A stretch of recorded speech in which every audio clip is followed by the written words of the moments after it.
Apparently, we're not getting an intro. It's nice. Well, here we are. We're live. Well, here we are. See, I'm going to play the intro anyway, manually. I don't know why I did Hey, that. you just-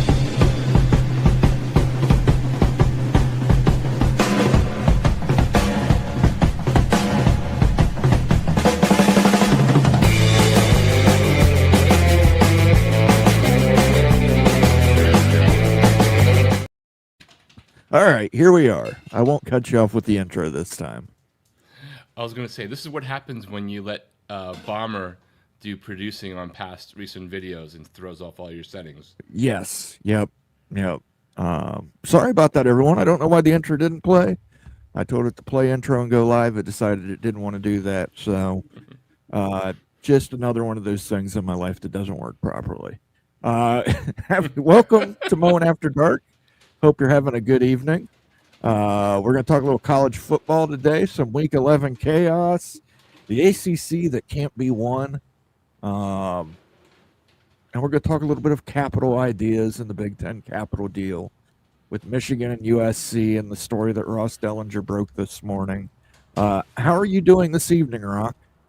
I am doing good, and I did see our friend Mr. Flugar talk about this and called in earlier, so I'm definitely up to date on Big Ten related conversations about the money, and it was another wild week of college football. We should just expect it. Whenever everyone says it's not a great schedule, it automatically means chaos, and I don't think there's been a week this season that has not held true.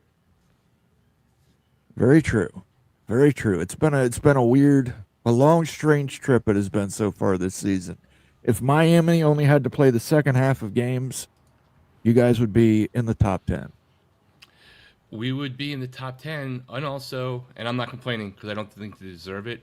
If the College Football Playoff Committee actually applied their metrics the way they said they would, we might not be in the top 10, but others wouldn't.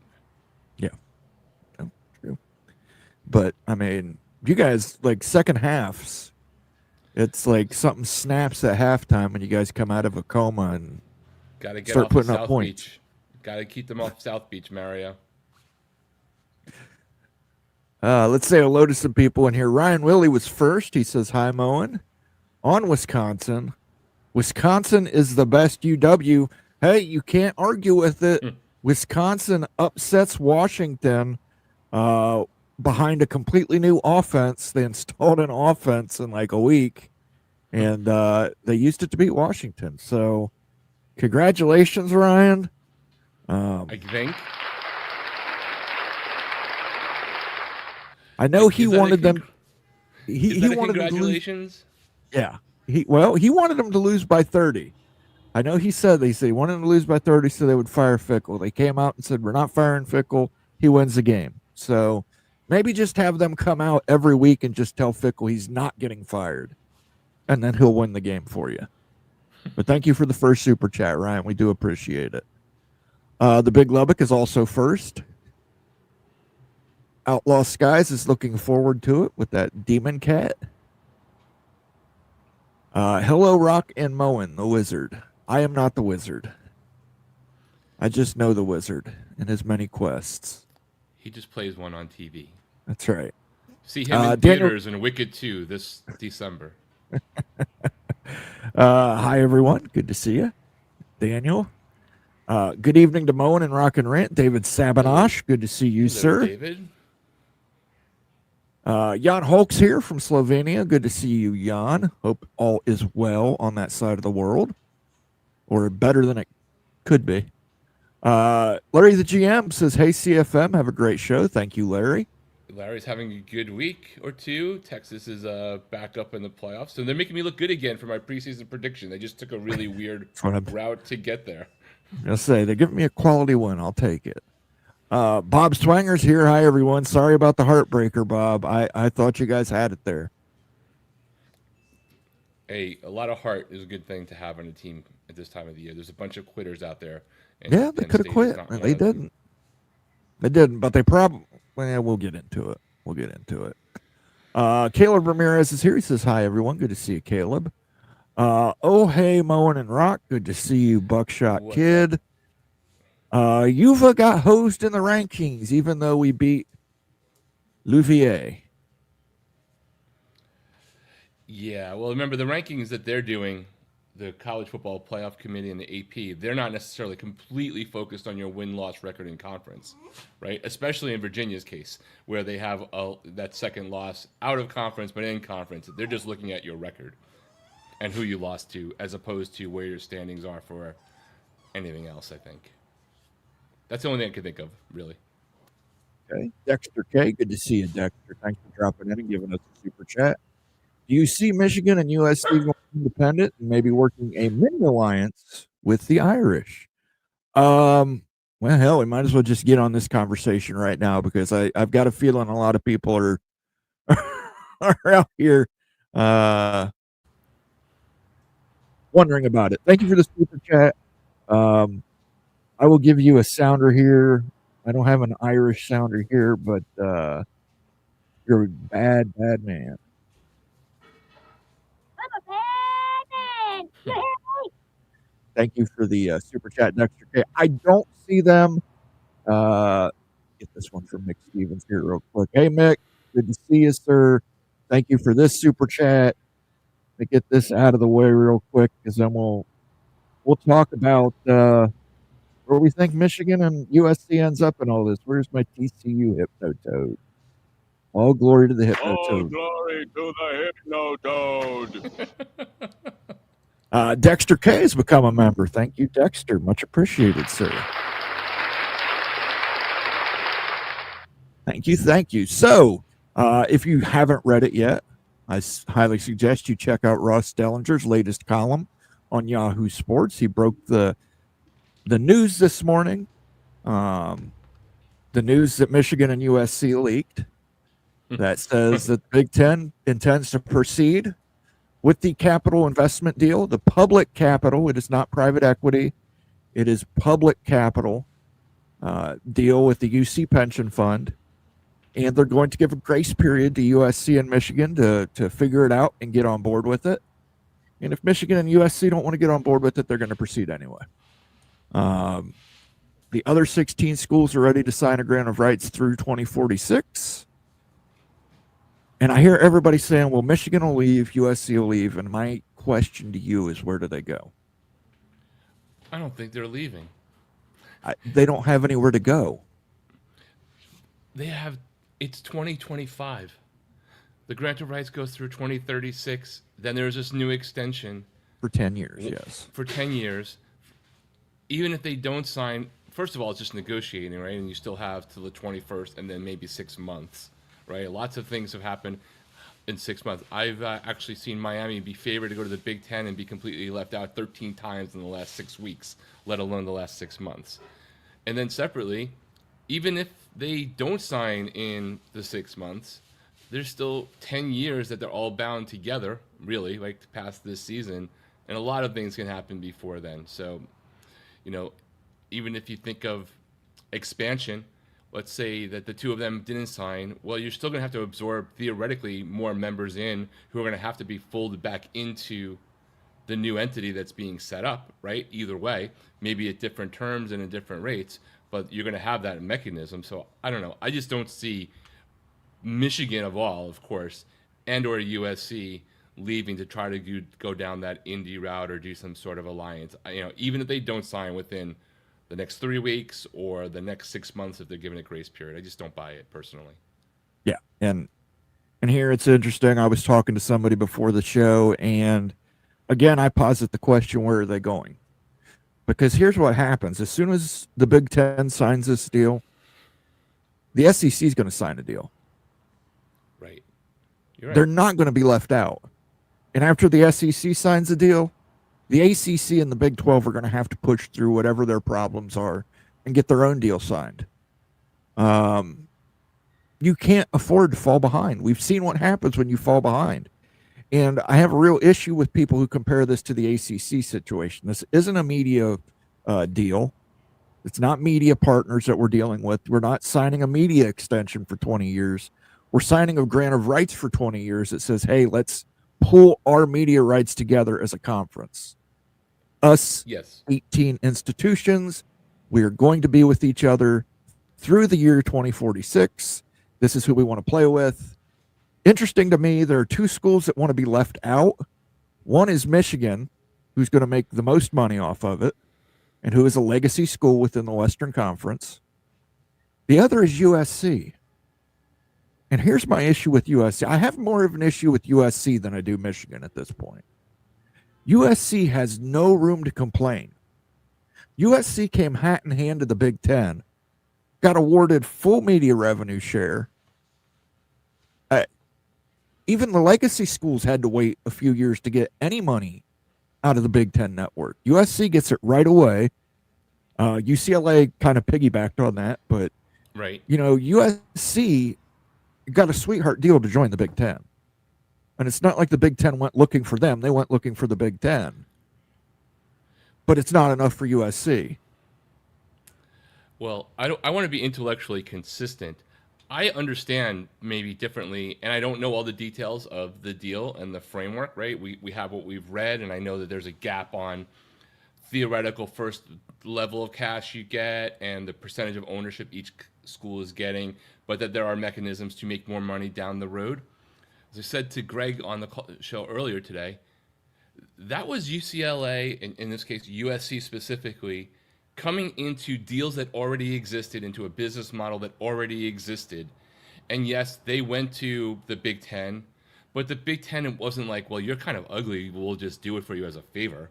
They weren't being made less whole. This new thing is a new thing based off of, if the Big Ten, and these aren't the numbers, but if the Big Ten was valued at $1 billion the hour before USC joined, and if the new valuation was 1.1 billion, somebody else came along, this case public capital, and said, I see a $1.1 billion entity, and I believe that if I invest in them and guide them and we put proper resources, that entity in 10, 20 years, I think it's 20 years, right, will be worth X, right? And they looked at it at what those things combined equal the moment that this new business, which is different from what the current one is, existed, right? It's a very different situation to me. And I'm not saying USC is right or wrong on what they're doing, but to act like that new valuation, the baseline that they're getting this possible money, is only based on the history of the Big Ten,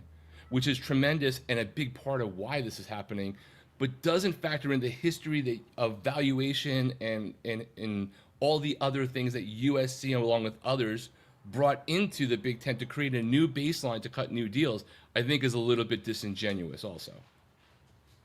Agree to disagree, but I will posit the question again, where do they go? Every conference is going to have to do a deal like this. Doesn't mean they're going to win the election, right? Right.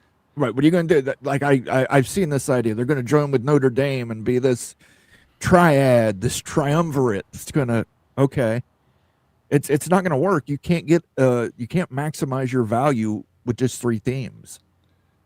Yeah, and you can't do it with Notre Dame because they already think they're the Father, the Son, and the Holy Ghost already. So right, they're already going to be tier 1, and you're going to be tier 2. Right, so it doesn't really matter. And it would be hilarious because every Notre Dame fan brings up Michigan and what happened 100 years ago on why Notre Dame won't join the Big Ten. And I just think it would be hilarious if they joined each other. But to answer your question, Dexter, I don't think they can go anywhere because, look, everybody's going to be cutting these deals. If the Big Ten signed this deal tomorrow, Wednesday or Thursday, we'd hear about the upcoming SEC deal. And then you'd hear about the Big 12 deal and the ACC deal after that. When I was on the phone earlier, I said this is going to have a massive destabilizing effect followed by a massive stabilizing effect. Because once this is all said and done, this is going to take care of realignment. You're not going to worry about conference realignment for a significant number of years. You're not going to worry about playoff format. That's going to get taken care of. They can focus on the SCORE Act and getting that passed and whatever happens there. But it's just going to have this massive destabilizing effect because those teams in the ACC are still not going to want to sign on. The teams in the Big 12, like Kansas and Utah and Colorado, those teams are still going to be hesitant to sign on. until they're absolutely sure the Big Ten is not expanding. Right. So, I mean, if the Big Ten was to do this and just say, hey, look, boom, here we are, boom, we're taking these schools, we're done. Then the Big 12 and the ACC, then everybody can come together and say, okay, we don't have any other options. And I get it, Utah, you don't like being in the Big 12. You guys used to be a Mountain West school. I mean, you've come a long way. Come a long way, baby. You come a long way, baby. But yeah, I mean, you're just going to have to make peace with it and sign on. It's going to happen everywhere. It's not just happening in the Big Ten. And guess what? The particulars of the one in the SEC might not be as favorable to Michigan or USC as I think it would be. I mean, right now, and Nitwit, I see your questions here. I'm trying to get to as many of them as I can. I do appreciate everybody who's done a super chat. We do get to all super chats. No issues here. A public fund that benefits the University of California, no issue there. It doesn't benefit the University of California. It benefits the employees of the University of California. This is a pension fund. And what that does is it basically churns money and makes money for the pension fund to ensure that there's enough pension money to go around for all the current and all the ex-UC faculty members. Of which most of them are not even in schools that are in Power 2 conferences or Power 4 That could be conferences. UC Davis. It does not mean Yep. UC Davis is getting into the Big Ten. And it's every public school in California, the way I understand it. It's the UC system. Yeah, I don't know if that includes there's two systems in California. There's the UC system and there's the Cal State system. I don't know if this overarches both I think it's groups. just UC. I think it's just UC. But it's a pension fund. Yeah. They invest the pension fund for return on profits. Right. That way Right, they union. can keep up with the pensions. Union pension fund. It's that. Same Yeah, thing. it's a Teamster pension fund. The teachers union, the Teamsters, exactly. Where do you think all that money comes for the investment they do in politics? That's their lobbying on behalf of the union, and it's also to make sure they get the most favorable opportunities to keep their pension funds going too. Yeah, it also includes a research fund. Send me the link, Nitwit. Because everything I've heard from the people I know says it's just going to benefit the pension fund.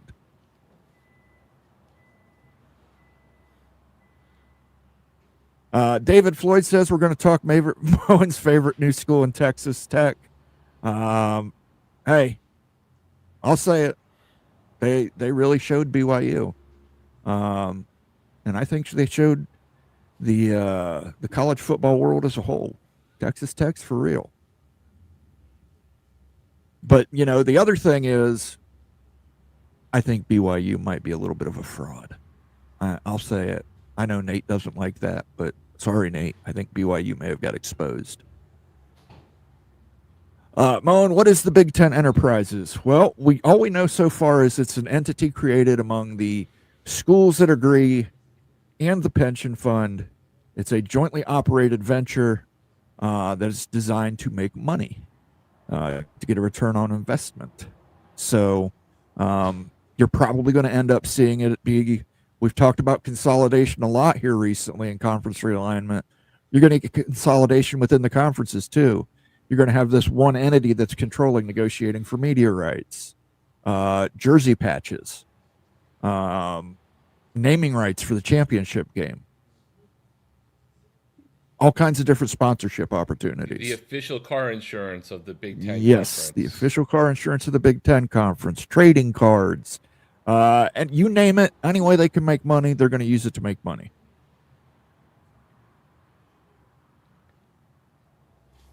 Architect wants to know what you are recommending, Rock.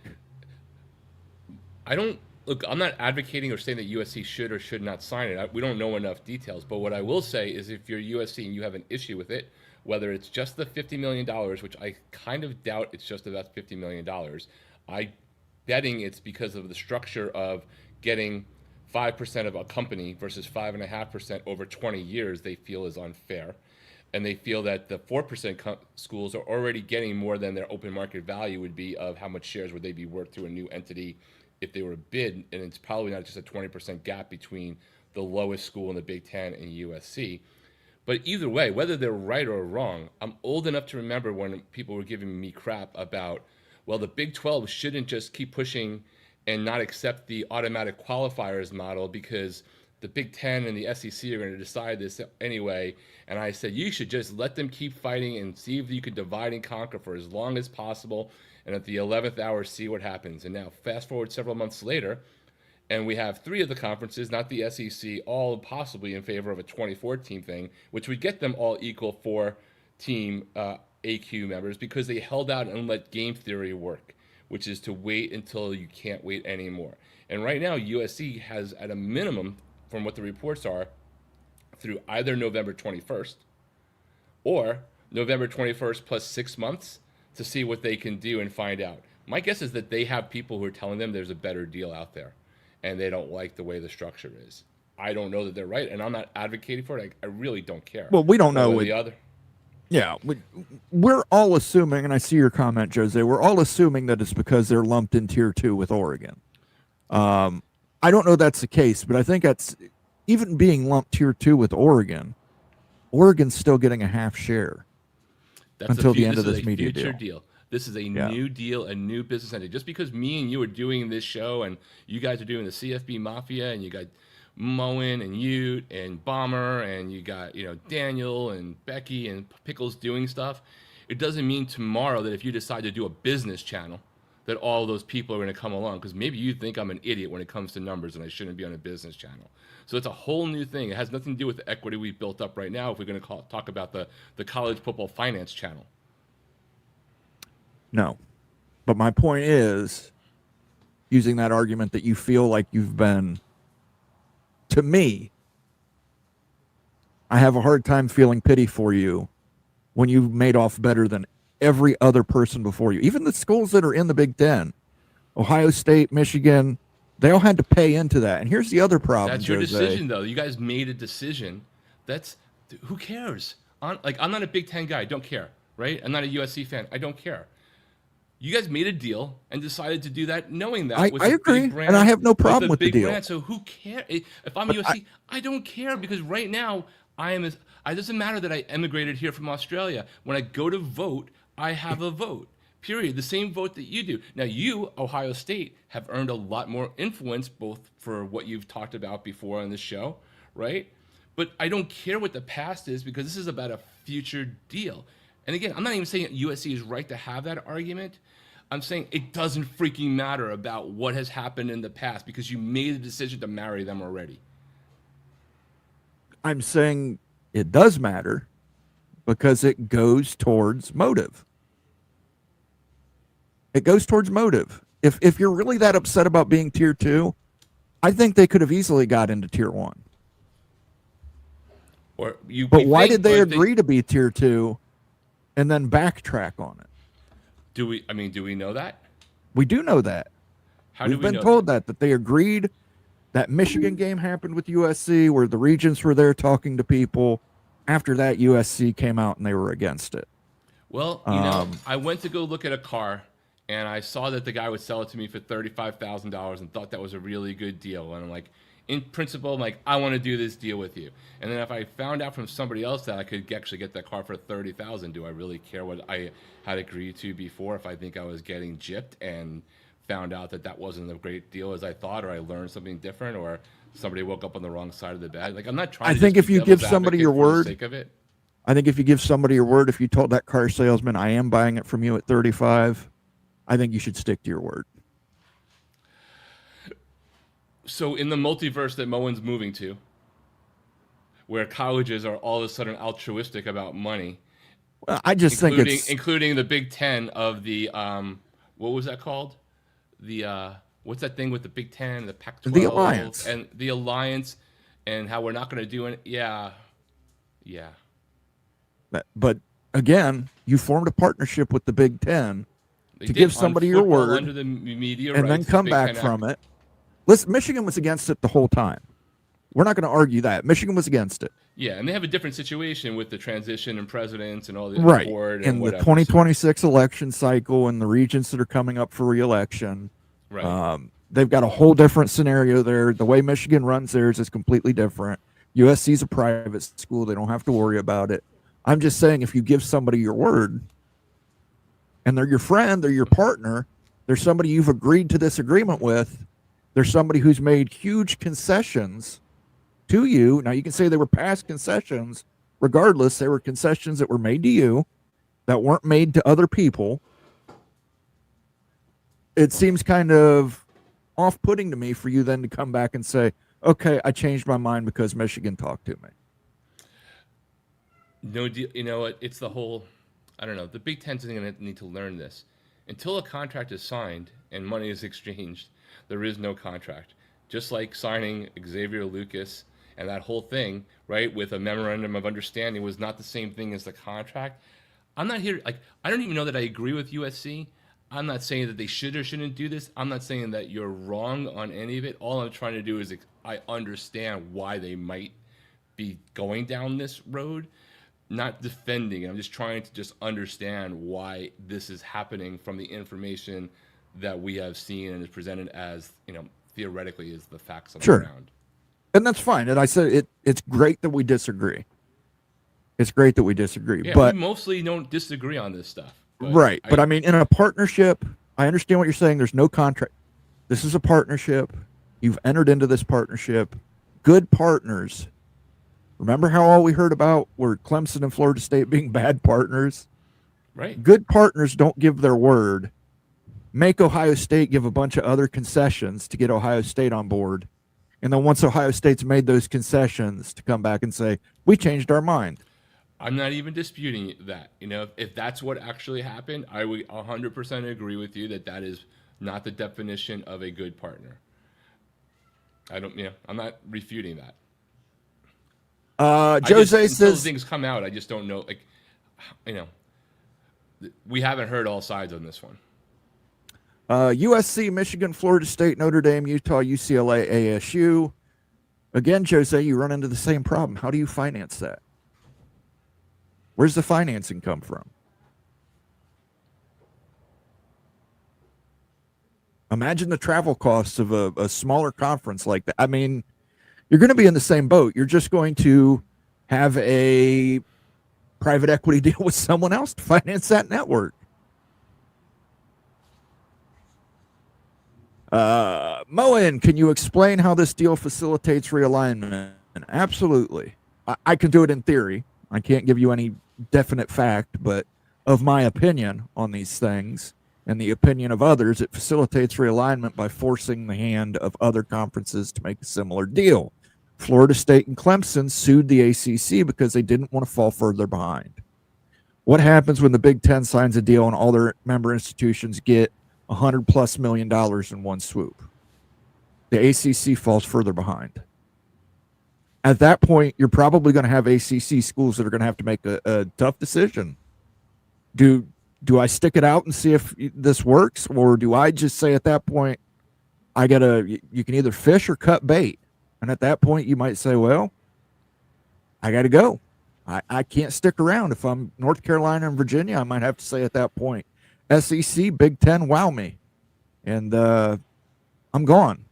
And at that point, Miami and Georgia Tech might say, hey, we're willing to do this to get into the Big Ten. Or we're willing to do that to get into the Big Ten. And they get into the Big Ten. And at that point, Notre Dame might have to come aboard and say, what are we going to do if we're going to be so far behind, not just the Big Ten now and the SEC, we could end up being behind the Big 12 and the ACC. It's just going to force things.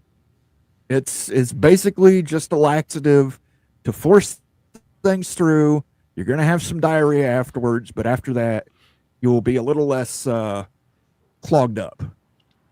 But that's how I believe it can facilitate realignment. It forces hands. It forces hands. It's one of the two biggest financial tentpoles that could happen within a period of time, most likely, right? A new media rights deal, this kind of massive cash infusion. Yeah, absolutely. And the ACC would fall massively behind. And I mean, if you're UVA, if you're UNC, you're Georgia Tech, you're Miami, you're Florida State, you're Clemson, you cannot allow that to happen. And let's look at the ACC. All right, we'll get to that point. to the ACC. Look at the ACC. You've got 6 teams that are still eligible for the ACC championship. Duke, who just dropped a game to UConn, is still eligible for and I don't want to take anything away from UConn. Jim Moore's done a fantastic job at UConn. That man needs to be coaching in the Power 4 yesterday. Just a really great coach. He should probably be coaching at UCLA still, but some people decided against that. But look at the ACC, man. It's chaos. Can I call a timeout? Can I do a timeout here? You can time this out. one. Okay. Time out. The ACC has 7 teams with between 0 in conference specifically has 7 teams with between 0 and 2 losses with 6 with anywhere from 2 to 3 more conference games for each of them to play depending upon what team it is, right? The ACC, the American Conference, has 6 teams in the same spot. The Big 12 Conference has 7 teams with 1 or 2 losses with 2 to 3 games left in the conference. The SEC has 6 of those between 0 and 2 losses, all with 2 to 3 games left to play.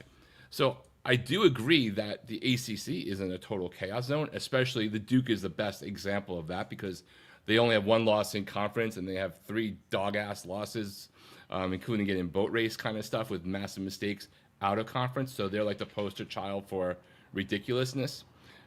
They're the poster child for the possibility that if the Mountain West wasn't crashing so hard, but maybe the American and maybe where JMU is, I can't remember which conference that is offhand, there's a possibility that crazy theory, that if Duke went all the way and won the title game with 3 or 4 losses, they might not be the 5th highest ranked conference team ahead of an American Conference team and James Madison as an example.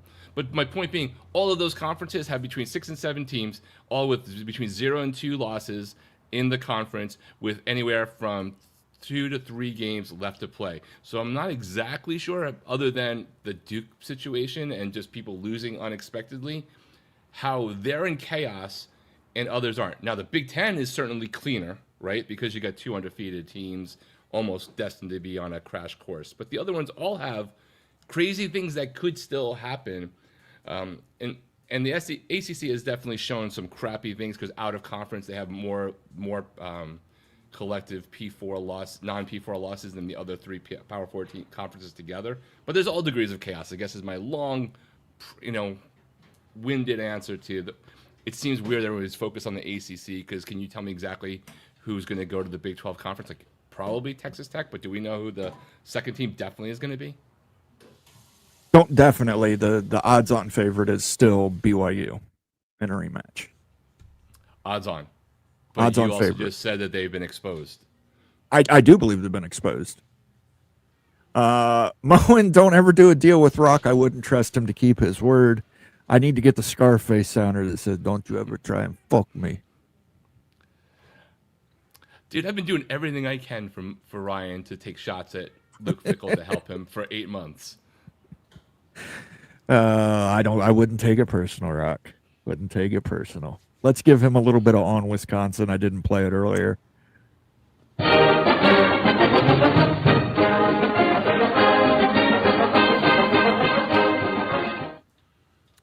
Good discussion. Both Michigan and USC will sign on to the deal if it indeed goes to a vote.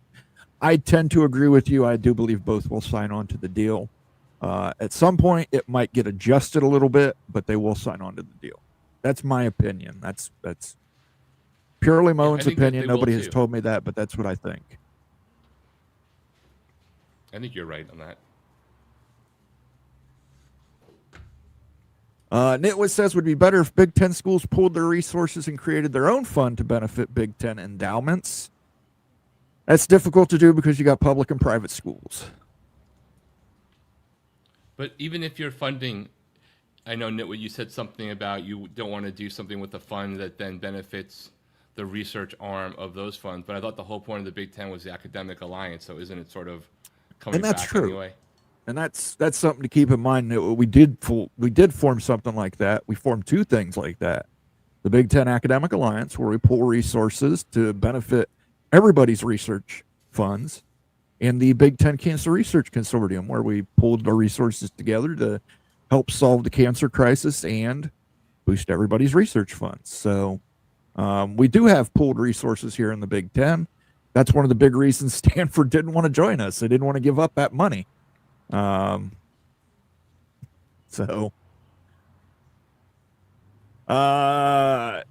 and Rant, isn't there out of conference record that mitigates their conference records?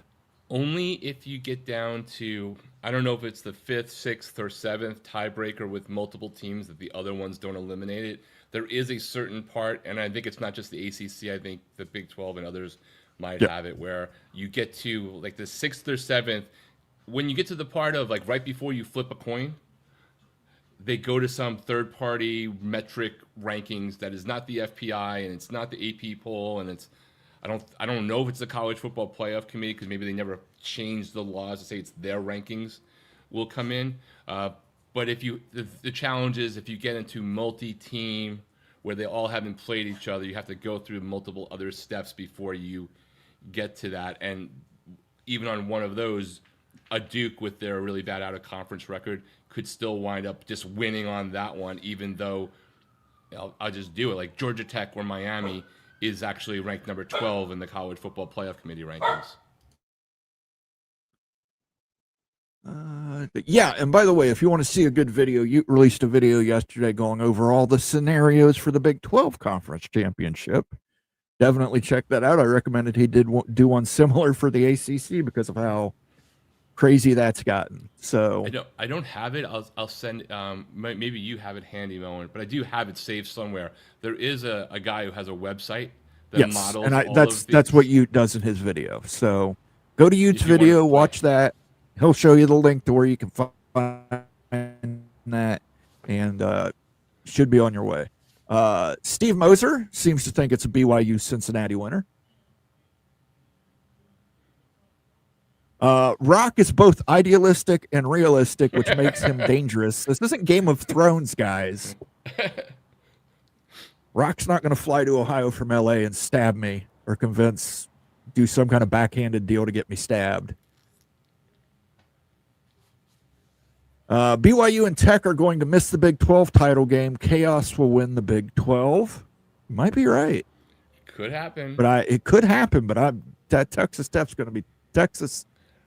going to be a tough out for whoever has it. I completely agree that they're a tough out, and I so agreed that I lost when they lost in Arizona.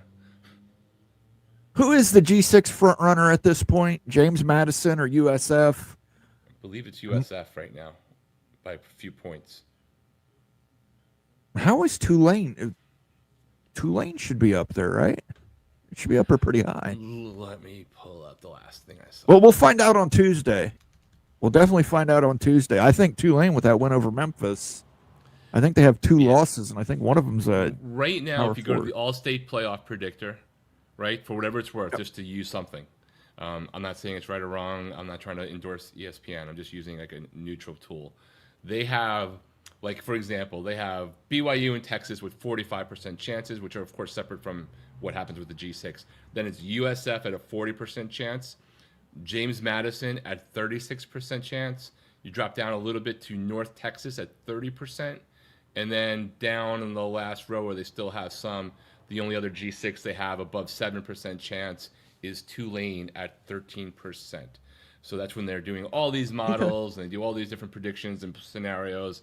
Those are the ones. But yes, James Madison is definitely there, and that's why in the ultimate chaos theory version of Duke somehow wins the rest of their ACC conference games, that there's a possibility that Duke could, in theory, be the 6th highest ranked conference champion. It's doubtful because by definition they'll beat these other teams most likely, and their strength of schedule would go up. But right now they're not in that zone, and people forget that it's not the Power 4 conferences in the G5. It is the 5 highest College Football Playoff Committee ranked conference champions, and we all assume it's going to be the Power 4 ones. The problem is the ACC plays 16 games versus SEC and Notre Dame. Well, the ACC signed on to that Notre Dame deal. Big 10 and Big 12 play SEC and Notre Dame only 8 times. Well, we're not going to sign a dumb deal with Notre Dame. They've won once, one time, Ohio State over Texas, yet ACC is in chaos. Well, there's 3 Big 10 teams in the top 10. There's 0 ACC teams in the top 10. So, yes, the ACC is in chaos. I get your point that the Big 10 should schedule better out-of-conference play, but, I mean, that's, I don't disagree with you there. I think they should play a 9-conference game and a guaranteed 1 Power 4 game, same way the SEC is doing. But we schedule who we schedule. You can't, Look, I would not ever be identified as, and this isn't about Miami because Miami laid its own bed. So just to be clear, like I don't think Miami's making the playoffs. I don't think they're winning out.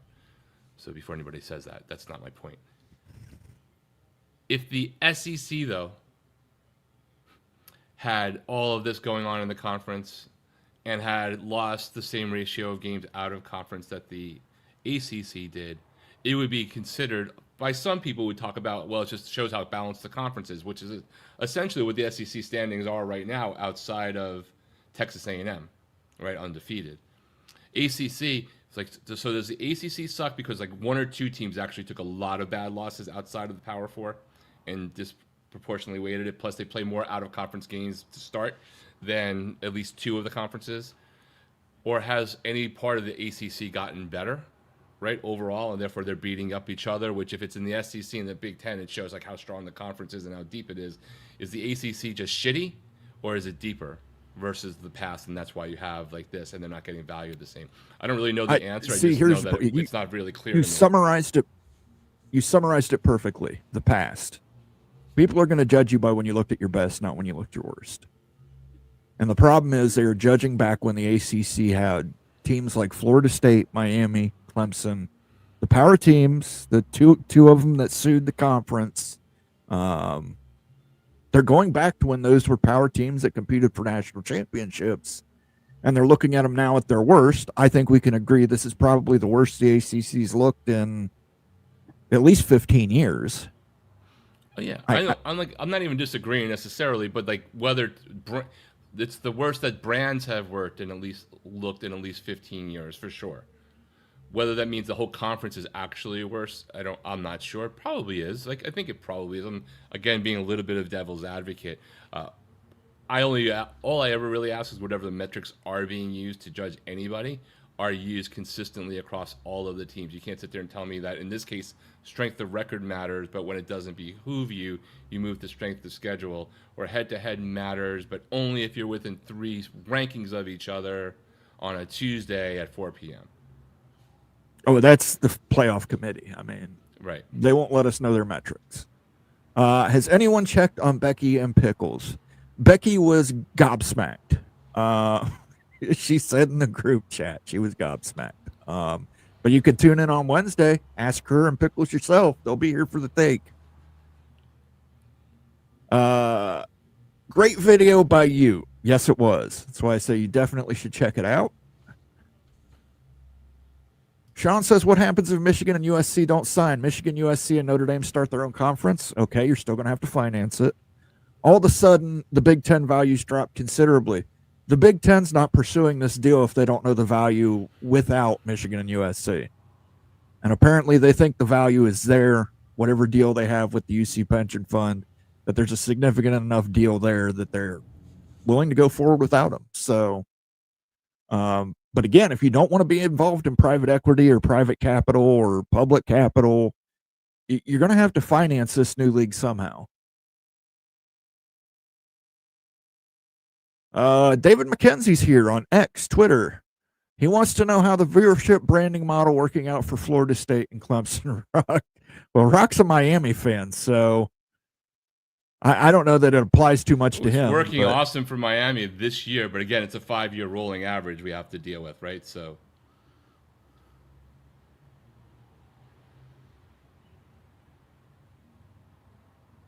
Wonder if James Madison's buddies back in the 1700s ever referred to him as J-Mad. Probably not. Big extension because of this equity deal will force Notre Dame to join the big. Then big value explodes further exponentially, possibly.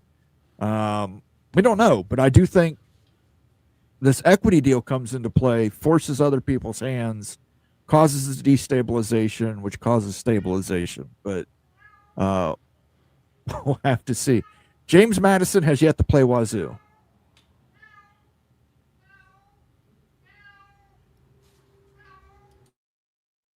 ACC is worse because Clemson and Florida State are bad. Now, see, I would even say, like, your mid-tier ACC teams have just seemed like nobody's consistent. It's consistency, I think, is the key. Yes, they're definitely having their ups and downs this year for sure. And Florida State's had a rough couple of years. Miami was supposed to hold the conference up, and even they're low-key shitting the bed. You know, I wouldn't say they're shitting the bed. I just think, yeah.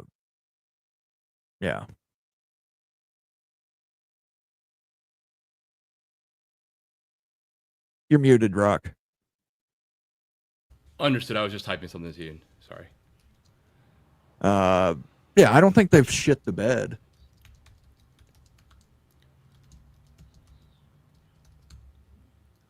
Seth Holland, Moen, longtime fan, but my first appearance live.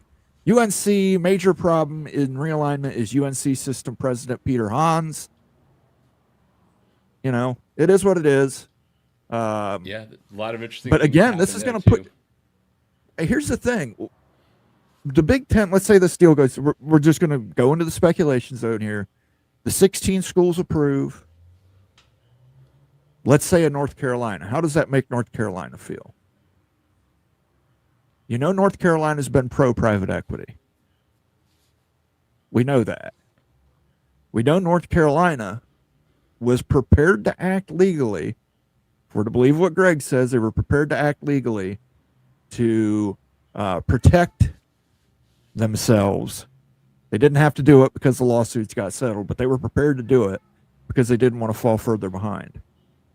So, I don't know. This changes the landscape, I think, for everybody. I think this immediately changes everything. It's an accelerant, right? Yeah, absolutely. It is what it is. I have a cat also, and it ain't mine. Yeah, we can hear that. You got a cat in the background there, Rob? Yeah, I do. I can't. I hope it's a cat. I'm trying. It is either that or like I have like something left over from Halloween that someone keeps stepping on. I was gonna say if it's a kid, I really might have to contact somebody. Notre Dame is ranked higher than Miami, even though they lost to them. The College Football Playoff Committee has no love for the ACC whatsoever. I don't even necessarily have I do have a direct issue with head-to-head, but that's only assuming you're putting two teams up to each other. I think Notre Dame has played really well, and I think Notre Dame would be favored against almost every team in college football right now, with the exception of 3 or 4 on a neutral field.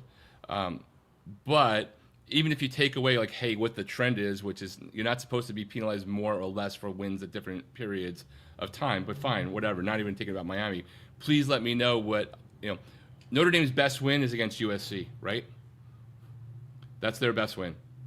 Miami's best win is against them, and USF is because of where they've been ranked. But it's not even about them. Just like look at their best wins versus other best wins and figure it out. But that said, Notre Dame right now in Vegas would be favored on a neutral field in front of almost every school except for 4 or 5 at the most. Jacobra Cat says there's a cat in heat mewing for a viral Tom. Actually, it's the BYU Cougar recuperating after Saturday. Yeah, Rock fixes his cats, guys. He's not going to let a cat in heat just, keep meowing. Yeah, my wife literally is a shelter person. She does so. I believe that Clemson and Florida, this is from Keith R. I believe that Clemson and Florida State both are feeling the wrath of ACC officials. Can't believe both of these teams are down at the same time. By the way, Miami sucks. I haven't won the conference since ever. Yeah, again, I'll say it forever.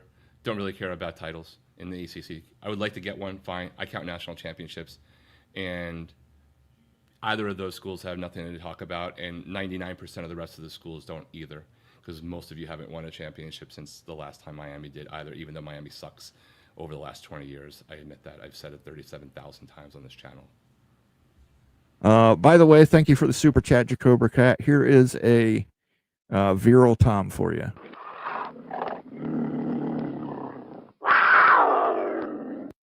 I recorded that self. That's my house cat right there. Notre Dame hasn't lost to teams they're not supposed to. Oh, Miami failed to do that with the 2 awful losses. Awful losses to teams that have both been ranked in the top 25 this year at various times, including as of last week before Louisville lost on Saturday.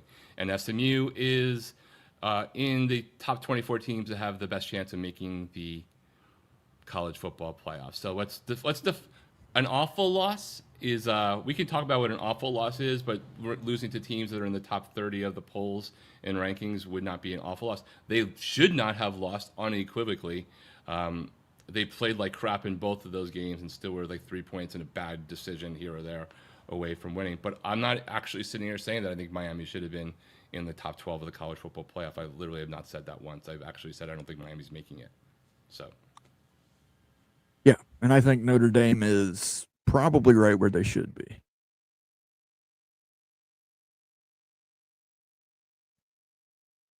The system is broken. What can we say? Just pin. It is. Just pin it, Marcus. Just pin it. Set it for auto repeat every single week because you're 1,000% right. Let me, in fact, Marcus, I will pin that to the top of the chat. That just pretty much sums it up. The system's broken. I agree with you. The system's broken. All right. Have we talked enough about the Big Ten capital deal yet, or is there any more questions on that? Otherwise, I'm going to move on to Week 11 stuff, guys. I think we've kind of all explained our position and speculated as much as we can speculate. Go Black is saying Michigan to the MAC 2036. Book it. Well, you know, they've already had friends in the MAC, Central Michigan, but might as well go all in. Why has Michigan not signed on? I can give you my theory on it. It's the 2026 election cycles coming up, and the Board of Regents there are certain Board of Regents that are politicians, and they want to politicize this to boost their own spotlight and maybe give them a little kick in the pants to get into that governor's race or that Senate race, both of which are up, both of which the incumbents are not running again. So, yeah. Social media is really giving it to BYU fans today in an ugly way. It's not the fan. Don't ever give it to the fans. BYU fans are great. I mean, everybody I talk to loves BYU fans. They're overly nice, give you Rice Krispie squares, free ice cream, cougar tails. That's an overly nice fan base. I just think BYU was overrated. And I said as much on Friday. I thought they were overrated. Yeah, but what Stormy's talking about is it's those who are who are taking the shots aren't necessarily taking it about being overrated. They're taking it into other lanes of people's lives that are pretty much just tell me that you're a toxic idiot. Yeah. But then some of them actually quote Toxic the Bible assholes on are Sunday everywhere on their own, so it's pretty funny to see the hypocrisy. Yeah. That's not good. Don't be that guy. Don't be that guy. Come on, guys. Please don't be that guy on social media. Unless it's Michigan. Now, if it's Michigan, I'm going to encourage you to do it. How does a public capital deal help your election? What voters sit at the kitchen table and base their vote on a financial deal for athletic conferences? That's a great question, Marcus. But maybe that's a question you should ask that Board of Regents. I don't know if you live in Michigan still or if you're a registered voter, but Board of Regents members actually get voted in by the public in Michigan. It's different in other states. Virginia has the Board of Visitors, government appointees. Ohio operates the same way. The Ohio Department of Higher Education are all appointed by whoever the sitting governor is, but regents at the University of Michigan actually do get elected there by the people of Michigan.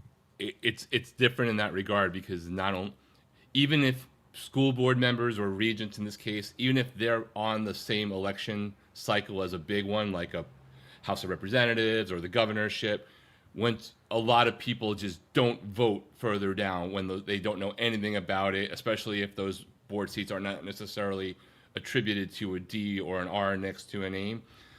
And the people who do vote for those and always vote for them, it might actually be their single issue or a thing that they pay attention to, probably are worried about for-profit entities in the form of Big Ten enterprises entering into this conversation before other things have been handled about employees and this or whatever other issue. Right or wrong, that's why it probably still has a matter. I don't think that the governor, whoever might be running one way or the other, would be impacted as much about this conversation.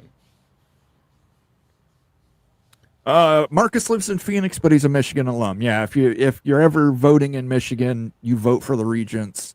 The other thing you got to keep in mind, like I said, in 2026, that Senate seat is up. The incumbent is not running. The governor, I believe, can't run again. So the governor's seat's up. There's still a lot of people throwing their hat in the arena for that. One of the people might sit on the board of regents at the University of Michigan. He is a little bit of an attention sinker. So yeah, but also plus in a state like Michigan, where elections have been so close, again, even for those seats, a half a point of people who do care about that issue on either side of the decision could be enough to change some votes here or there. Purple Cat Claus. Thank you for coming in here, Purple Cat Claus. I'm going to assume that you're a KSU fan, so I'll give you a little bit of Wabash Cabin Ball.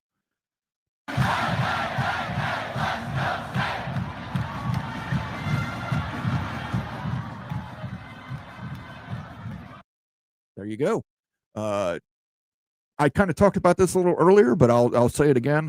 I believe this is a gigantic destabilizing force that leads to a stabilization across all of college football. I believe the impact will be felt and it will be immediate. I think you'll see the SEC. Like I said, if this deal gets signed tomorrow, by Wednesday or Thursday, we would be hearing about the SEC deal that's going to be in the same vein. I think the ACC and Big 12 would have to follow suit. In order to do that, we're going to have to figure out the expansion situation. We're just going to have to figure that out. Because, look, nobody in the Big 12 is going to sign on. If Kansas and Utah believe they still have a legitimate shot, they're not going to sign on. If Clemson, Florida State, Miami, Georgia Tech, Virginia, North Carolina, a bunch of schools in the ACC, if they believe they have a shot, they're not going to sign on. The other thing is those ACC schools, they know the number. They know the number they need to get out. Well, guess what? When you get to the Big Ten, you get paid that money. You also get, they put another equity share out there for you. So you're going to get whatever tier you end up in. You're going to get that initial cash influx. You can then use that cash influx to pay off the ACC. So,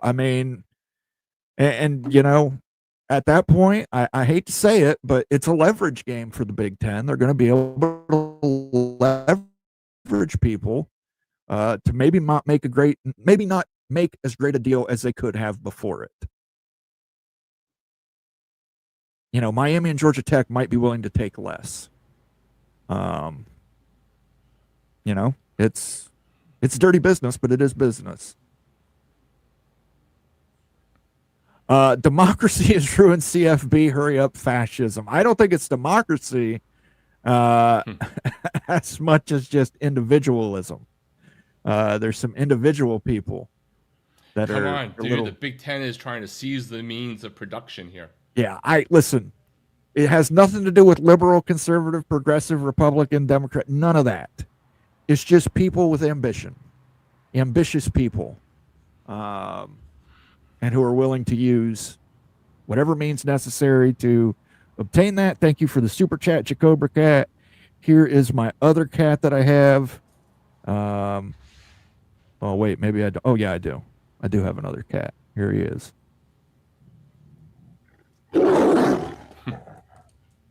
That's my female cat. That's Bandit. Fierce.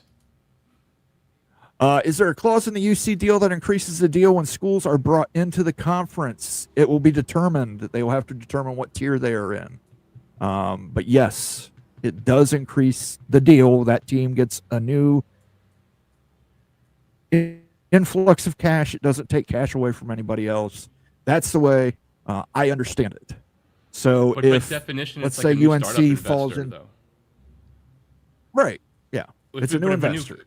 You're it's gonna basically giving dilute- up. But it will have to dilute if you're dividing this company up into shares and Ohio State has 5.5%, right? Like there's more money coming in, but the entity can only be owned like it's 100% of the shares. Right, in the entity, right. Right. So But it's still gonna be the everyone's same per diluted, capita- but the valuation will be higher. Right. Yeah, but it'd still be the same per capita valuation. You know, Ohio State, Michigan, Penn State would still be at the top. Correct. But here's the other situation. You're probably not going to get a lot of schools into that top tier. Like Notre Dame can come in and Notre Dame can be top tier. I think Notre Dame is the only school that could join the Big Ten and immediately get that top tier money. I think everybody else is going to get tier 2 or lower.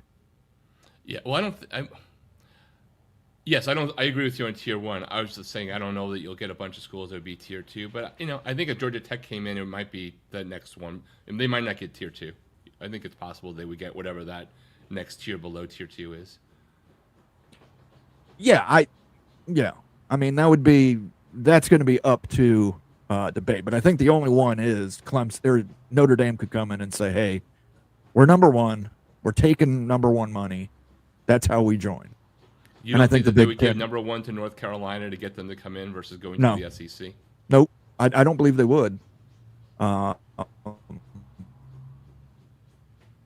again, that's one of the ways I think that it would hasten conference realignment. I think the SEC could then go and say to the ACC, "Hey, we're working on a similar deal along similar lines, and we'll come in and we'll let you get in here full share right now, but you got to leave right now." And that might be enough to flip North Carolina. I don't know.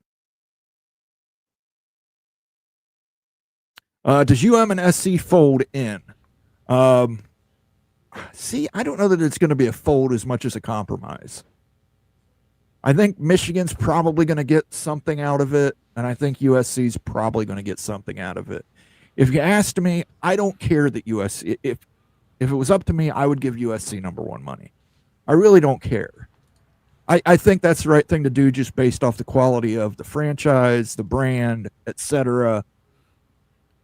But the problem I have is they already made the deal and then they went back on it. Does Florida State or Clemson get tier 1? I don't think so. And I'll just put it this way, Marcus. If USC is not getting tier 1, Florida State or Clemson can't argue. It's going to be hard to argue the value of a Florida State or Clemson as opposed to a USC.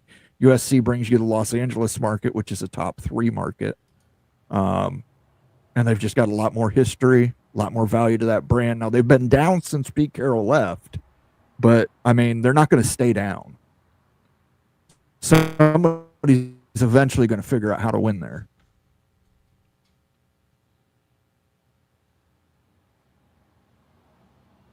Yes, USC, in my opinion, tier 1, which they might get, and that might be the compromise that USC needs. But I think this is a very hardball demand. These are hardline negotiations. They're putting it out there. Hey, we're moving forward with or without you. If you want to split. But you got 16 teams all in, and you got 2 teams that are sitting out. So Expedition Greg's here. He's here a little late, but that's okay, Greg. We love you anyway. Thanks for dropping in. And let's give you a little. Let's party, Columbus. Let's party, Columbus. Thanks for stopping in, Expedition Greg. We appreciate you. Marcus Williams reminding you to hit the like button. Absolutely. If you're watching us on Twitter, X, whatever you want to call it, jump over here to YouTube. Give us a like. Give us a subscribe. Those help our channel out immensely. Cost you absolutely nothing and allow you to be a part of the channel. You can also leave a super chat, leave a super sticker, become a member. Check out our membership content. We release some membership content every 2 weeks, at least every 2 weeks, sometimes a little sooner than that. So definitely do that as well. I want to thank everybody who's joined us so far tonight. We're going to do about another 10 minutes. We do about an hour and 15 minutes here on Mowing After Dark. So if there's anything you absolutely positively want to get out there, you would have to make that a super chat. Otherwise, I would want to go back and get some of these older comments. Thank you very much. I'm with you, Moen. It will get worked out, as these Big Ten issues always get worked out. No factions. Yeah, eventually. It might be some games. So is this deal still worth $2.4 billion without USC, Michigan not in it? I don't know that it's worth $2.4 billion, but it's obviously worth enough to the other 16 schools that they're ready to proceed without them. Probably still worth $2 billion. Yeah. But yeah, those schools know that valuation. They would not be proceeding if they didn't know that valuation from the UC Pension Fund.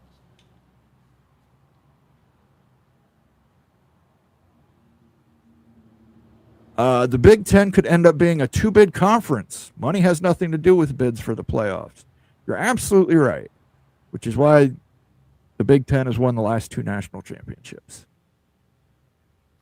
Sean's not wrong. Those odds went down a little bit, though, with Oregon beating Iowa, but there is still a chaos theory because Oregon, USC, Iowa, Washington hurt themselves, obviously, do play each other, Michigan and Ohio State. There are scenarios where the Big Ten could lose that third slot, but I think they went down a bunch with Oregon holding up and winning against Iowa.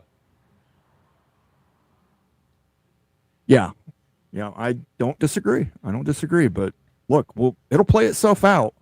All I know that is if the Big Ten wins another national championship, Paul Feinbaum's leaving the country. For everybody, that should be enough to be rooting for the Big Ten. I mean, we should literally be bribing players.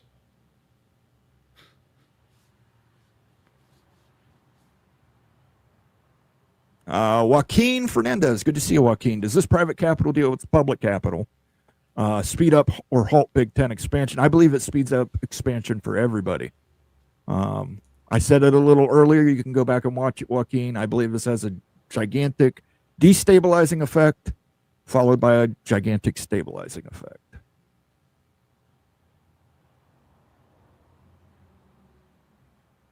Keith R. says, I believe that Clemson and Florida State are both feeling the wrath of ACC officials. Can't believe both of these teams are down at the same time. Oh, I think I already read this one. Moen likes this one so much he's shared it twice. I like that one so much. I'm quit. I'm out. I'm done. I quit.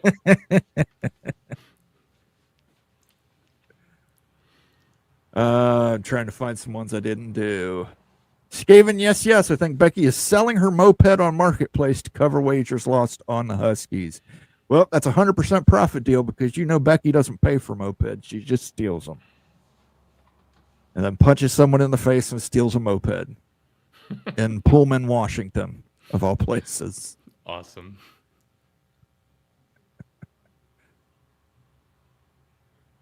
Never say never. All of the dispute is over the grant of rights. Okay. Michigan will never leave the Big Ten. I tend to agree with you. I know I hid for a day or two after losing to the evil Gophers. I won't hide. I'll get right on here and start swearing at Coach Day. Trust me. A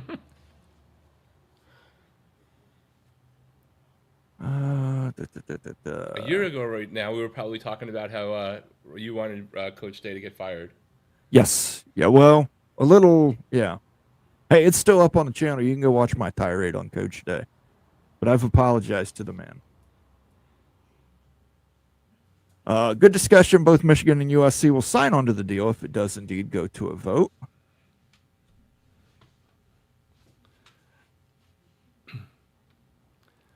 Ohio State's only on board because of the unequal revenue sharing.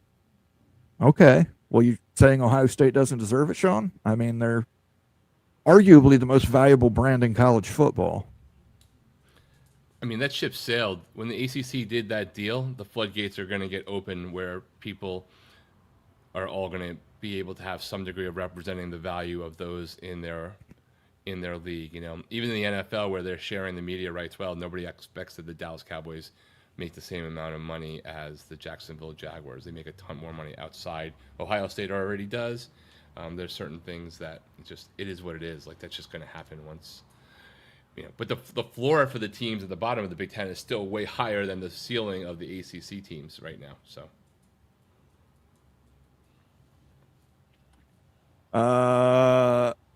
Marcus Williams, I understand they never take the first deal because there are always better ones. Hold on, I got to unpin this message now. Unpinned it. Now I can't go back and find it though, Marcus. So, I understand never take the first deal because there are always better ones down the road, but supposedly this deal blew the other ones out of the water. JMT, just my thinking, I would take this one.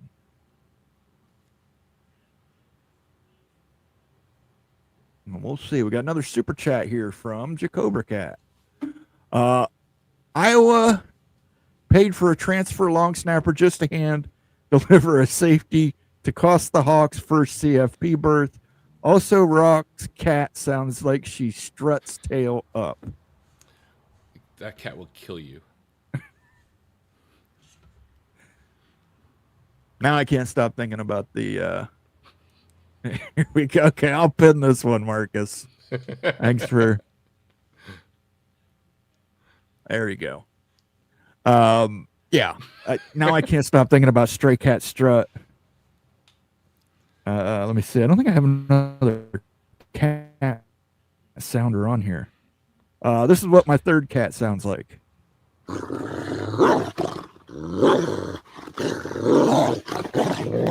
Yes, my third cat is also a dog. Thank you. That was a tough game. Did you watch any of that game? Which game? Iowa, Oregon.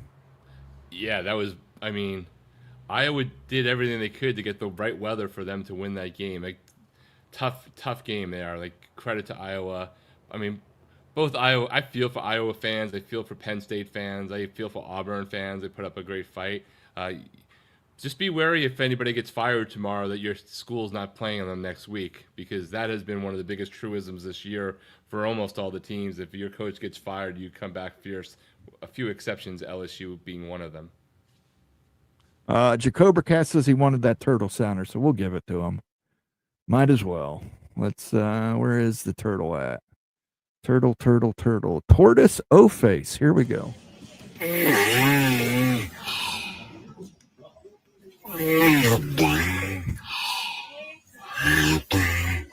You're a weird guy, Jacober Cat. I don't know why you wanted to hear that, but thank you for the super chat. Penn State coaching thoughts, Moen. It's a great question. Man, I don't really have a good answer for who Penn State should go get. Well, I think I think it would be great for them are people they don't necessarily know that they're going to get. Like, Braum would be great at Penn State, but I don't think he's leaving Louisville. Right? I just don't see that. NFL, I don't see him doing that. Campbell seems like the best option to do that if he's willing to make the move, and I'm not trying to trigger Stormy or anything. I assume that most of the Penn State fans are a quiet relief that Matt Rule re-signed over there. They should be. If I were them, I would think a little bit more out of the box, possibly. Take a little bit more of a chance, have a higher reward. Hey, man, Jim Mora at UConn. I know. But listen, man, what he's done at UConn is pretty damn impressive. But I don't know that that's a big enough name. I think Penn State feels they have to get a name. Yeah, look, there's even with LSU opening and with Florida opening, that is still one of the top 3 jobs on the board right now, depending upon your perspective. It is at worst one of the top 10-ish jobs in college football, so I understand that feeling. Here's my thoughts. You either go and give Dan Lanning all the money in the world, and you pay off that buyout from him, and you go get Dan Lanning. My second thought, Buffalo Bills offensive coordinator Joe Brady. Now, Joe Brady has no head coaching experience, but he does have a national championship ring at LSU. He knows how to coach offense, which is what Penn State needs more of than anything else, is offense offensive mindset. Defense will come along. You just got to hire a great defensive coordinator. You've already got one in Jim Knowles. Maybe you keep Jim Knowles around and see if he'll work with Brady. But yeah, I'll put that out there. I think that's if you can't get Lanning, because I think Lanning would do wonderful at Penn State at State College. I think defensive minded, he's going to have that defense roaring, and I think he's got enough brains to bring Will Stein along to run the offense. When is the new playoff format supposed to be decided on? Does it affect timing of the Big Ten deal? Has to be decided by December 1st. It's probably not going to change. And I don't think it's going to affect the timing of the Big Ten deal.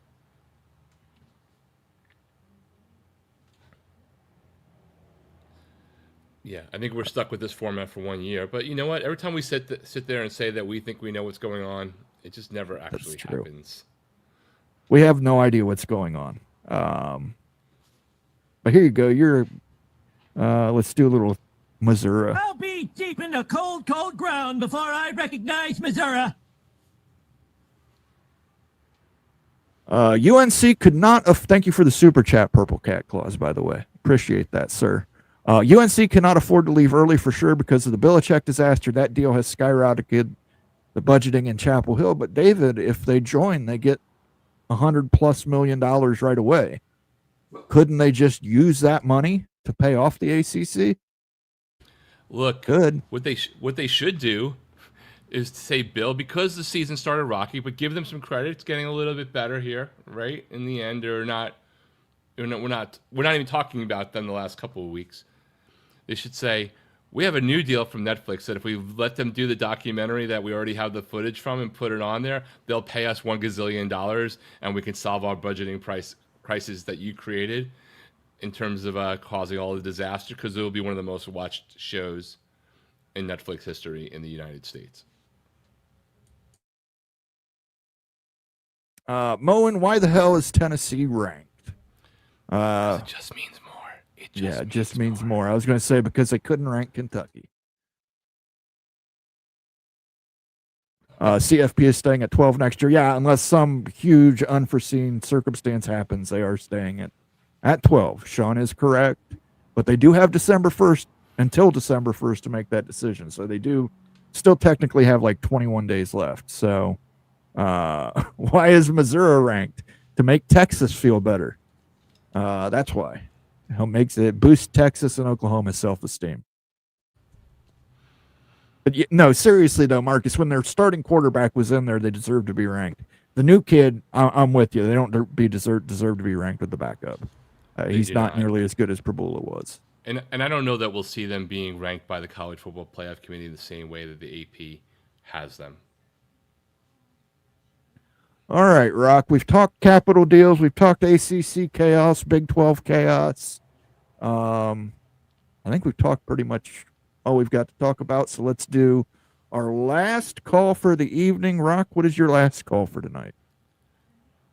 I would pay any amount of money for the college football powers that be to shut the hell up about private capital and all this other stuff for the last 3 damn weeks of the season, because this was an important topic for us to talk about, and it's very interesting.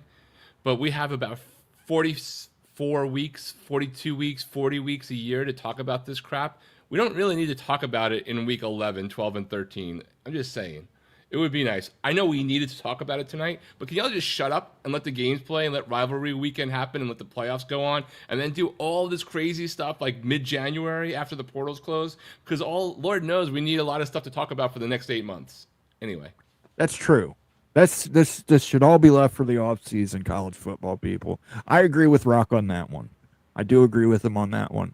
My last call for the evening is Big Ten championship game. If it ends up being Indiana and Ohio State, it would be number 1 versus number 2 at that point, assuming that, I'm making assumptions. Don't take it personal, Michigan fans. I'm just, saying Ohio State does get that monkey off their back this year. They win. They end up hitting. So number 1 versus number 2, how do you play that game? How do you plan for that game? Knowing that you've got the now, it could end up being the rankings could be to the point where the winner and the loser of that game get a first round bye. That could certainly happen. It could be the most useless exhibition in the history of college football. Right. Why not throw your third strings out there? If you know you're both getting a bye, I mean, why jockey for first and fourth? You know what I mean? You're getting a bye. There is still one last chaos theory thing that would make 2025 be the most 2025 thing, Mo, and that we could ever think about in college football. A&M could lose to somebody in the SEC championship game. Ohio State could lose to that team up north and then come back and beat Indiana. And there's no undefeateds in the Power Four. Okay, but in that case, I still think Ohio State, Indiana, Texas A&M get. I still think buys. so too, but I'm just saying, like, it might make it more. I don't know. Maybe it makes it more interesting because look, in theory, and I know it's marginal, you still would rather be the 1 seed and still theoretically get the lesser ranked. You have the most shot of winding up playing the G6 school, right? Without taking a shot. Are they likely to win in the first round of the playoffs? No, but it's 2025 college football, which means they probably will win. Absolutely. And you know what would be even more chaos? Let's say Texas Tech wins out and they rank Alabama ahead of them for that fourth bye in the playoffs. Oh, then we all just get popcorn if you're not in the SEC and watch it happen. Then you just watch the Big 12 fans lose their mind. And I don't blame them. I would not blame them if that was the case. I want to thank everybody for joining us tonight on this episode of Mowing After Dark. We'll let you get out of here and go watch the NFL game. I want to thank myself. I want to thank Rock. I want to thank you. I want to thank everybody. I want to thank the lady who stitched this hat. This is expensive and difficult because it's true. So thank you to everybody who tuned in. We will catch you next Sunday. Our next show will be Tuesday, I believe Bomber will be doing a show. And then Wednesday, The Take. And then we'll have Friday, Big Freaking Friday show. But if any more news pops up and we have to do an emergency episode tomorrow, we are completely prepared to do that. At least I am. Again, I would like to remind you before you leave, hit that like and subscribe button. Those do help us out tremendously on the channel. If you're watching this on demand, you want to leave a comment, we read the comments, we respond to the comments. Please do that as well. For myself, for Rock, have a good evening, and we'll catch you next week.